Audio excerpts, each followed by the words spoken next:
Sunday Mass at the Sagrada Familia Basilica in Barcelona.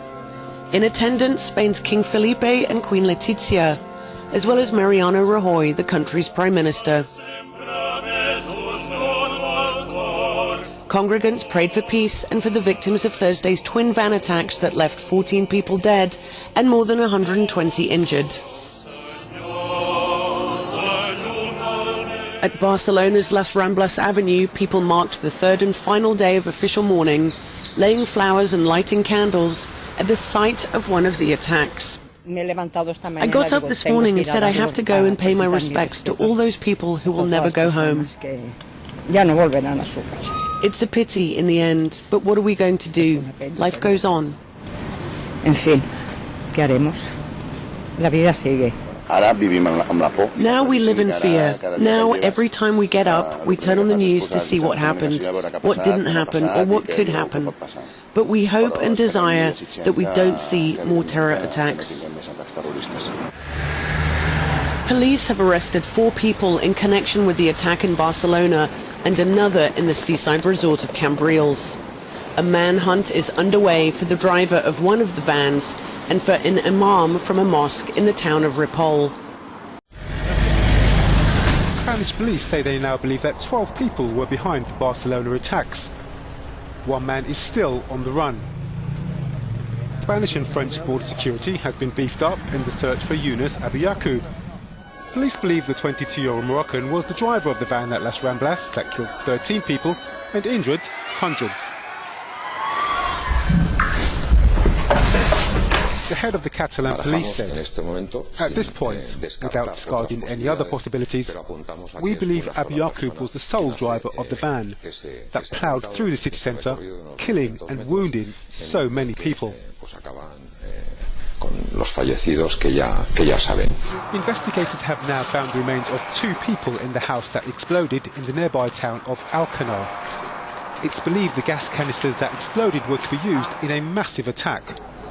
When that failed, they improvised at Cambrils, where 5 suspects were shot, and Las Ramblas.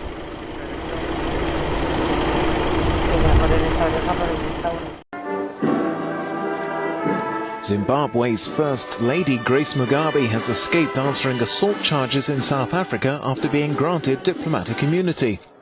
Mugabe was accused of attacking 20-year-old model Gabriella Engels after finding her in a room with her 2 sons at an upmarket Johannesburg hotel. The model's mother claimed she required more than a dozen stitches for her head wounds. The case has sparked fierce debate in South Africa, with the opposition Democratic Alliance calling for a parliamentary inquiry. It says August has been designated Women's Month to highlight concerns around gender violence and abuse. The Lebanese army says it's destroyed 11 Islamic State positions along the border with Syria.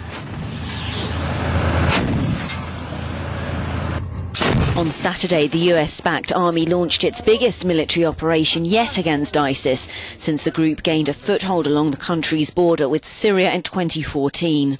The area that was controlled by the army as a result of the military operation is estimated to be about 30 square kilometers, which is approximately 1/3 of the area controlled by the terrorists. 20 were killed from their side during the fighting and the land and air bombardment. We have 10 wounded, 1 in a serious condition.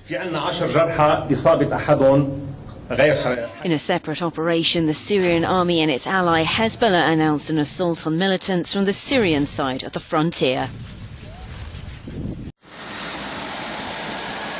Iraq's security forces have launched an offensive to take back the city of Tal Afar in a US-backed campaign to defeat Islamic State militants. The long-time stronghold of hardline Sunni insurgents was cut off from the rest of the Islamic State-held territory in June. The city of Tal Afar is making ready to join other liberated areas as their heroes are being prepared to make sacrifices and exert efforts to liberate this steadfast city. I tell you, either surrender or die. Tal Afar's importance lies in the fact that it controls the road connecting Mosul to Syria. Already hundreds of civilians are fleeing the area in anticipation of the assault, complaining of a severe lack of food, violence by militants and airstrikes by coalition planes. That's it, Paul. We've got it. The Indy. The Indy is better known as the USS Indianapolis, a US Navy warship torpedoed by Japanese forces in the final days of World War II. Only 316 of the almost 1,200 men aboard survived. The rest were killed in the blast or lost to dehydration or sharks after 5 days in the water. Even in a great tragedy like this one, there is valor, there is bravery. There are also lessons learned, in this case, many of them, that need to be preserved and remembered. And in the case of this crew that made the ultimate sacrifice, what they did needs to be remembered, and not just for getting torpedoed and sunk. They were heroes. 72 years after its final voyage, a team of civilian researchers found the Indy some 5.5 kilometers below the surface of the Pacific Ocean. Using equipment that can reach some of the deepest ocean floors, the team found the wreckage in the Philippine Sea on Friday. Erneut kommen antidemokratische Töne aus Ankara. Der türkische Präsident Erdogan hat zum Wahlboykott bei der Bundestagswahl in Deutschland aufgerufen. Ich fordere alle meine Landsleute in Deutschland auf, unterstützen Sie diese Parteien nicht versehentlich. Die CDU, die SPD, die Grünen sind alle Feinde der Türkei. Unterstützen Sie solche Parteien, die keine Feinde der Türkei sind. Doch auch Politiker der Linken, der FDP und der rechtspopulistischen AfD hatten sich zuletzt äußerst kritisch gegenüber der Türkei geäußert. Diese Parteien nannte Erdogan nicht. In Deutschland gibt es rund 1,25 Millionen wahlberechtigte Deutsch-Türken. Studien zufolge wählen etwa 2/3 von ihnen meist die SPD. Gleichzeitig unterstützen viele Deutsch-Türken jedoch auch Erdogans islamisch-konservative AKP.